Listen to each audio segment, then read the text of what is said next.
Apparently, the internet is starting to believe that Dylan Mortensen's phone may have been hacked. Creators may say it was malware, maybe spoofing, maybe something sophisticated enough that I've already been asked several times whether Brian Koberger's phone could have been hacked too.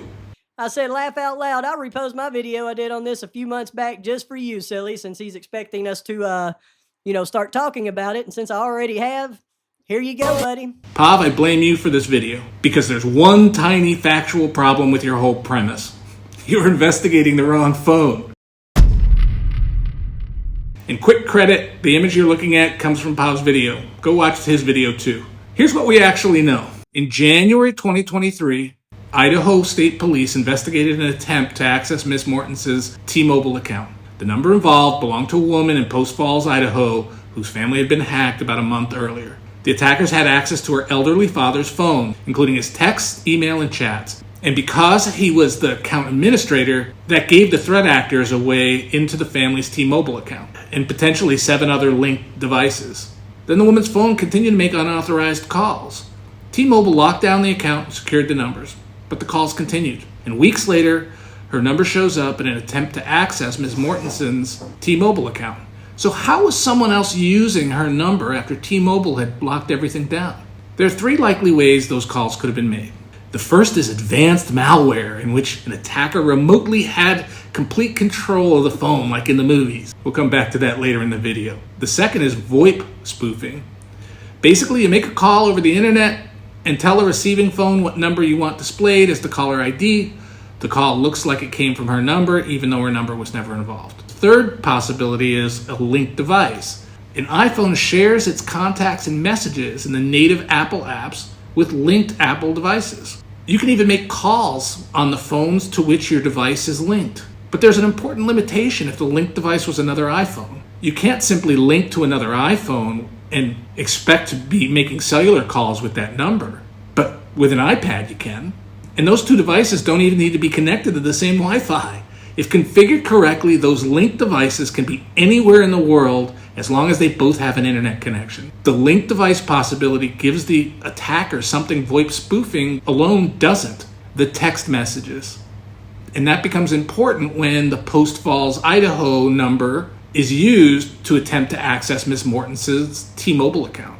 If the attacker had access to those messages, a verification text sent to her number could also appear on the linked device. There's also a variation that combines both methods.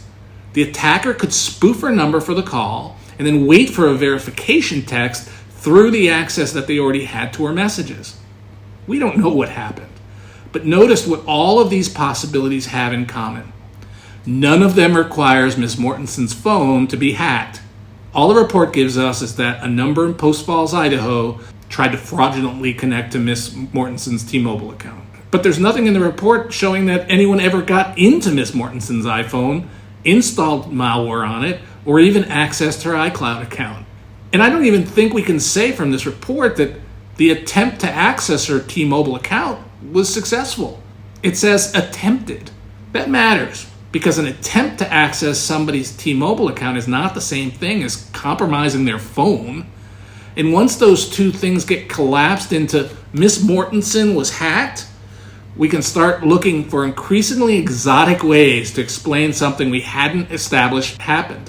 And that's where the advanced malware Pav discusses in his video starts to take a more active role in the greater conversation. If you're interested in the technical details of this malware, you can find them here. What matters for this story is there was some very sophisticated malware that was capable of bypassing Apple's world-class protections. And exploits like that can be worth millions of dollars. The downside is every time you use one of those exploits, you risk somebody discovering it. Once Apple figures out how it works and patches the vulnerability, that incredibly valuable exploit suddenly only works against devices that haven't been patched. So you don't waste those things. And after doing some research and looking at all the evidence, I came up with the hypothesis that somebody may have been monitoring the app on Xana's phone. And when she placed the DoorDash, they used it as an opportunity. Around this time, there were roughly 8.5 billion mobile devices in the world. Think of that as 8,500 million. This malware affected devices numbering in the thousands. And most of its targets were in Eastern Europe. including diplomats, government officials, and even a Russian cybersecurity company. Those are targets worth risking a multi-million-dollar capability for. Now imagine somebody has that capability and decides to risk burning it on a college student in Moscow, Idaho, just to send random communications to their friends and contacts and become involved in DoorDash orders. Especially when we've just walked through much easier ways to do essentially the same thing. Is advanced malware on Dylan's phone technically possible? Sure. But technically possible and supported by evidence are very different things. We already know somebody in this report was compromised. That was the Post-Falls family. And then we have an attempt to access Miss Mortensen's T-Mobile account. Somewhere along the line, those facts have been transformed into Miss Mortensen's phone being compromised. There may have been as many as 8 phones compromised per the report, but there isn't any factual evidence, at least in this report, that any of them were Miss Mortensen's.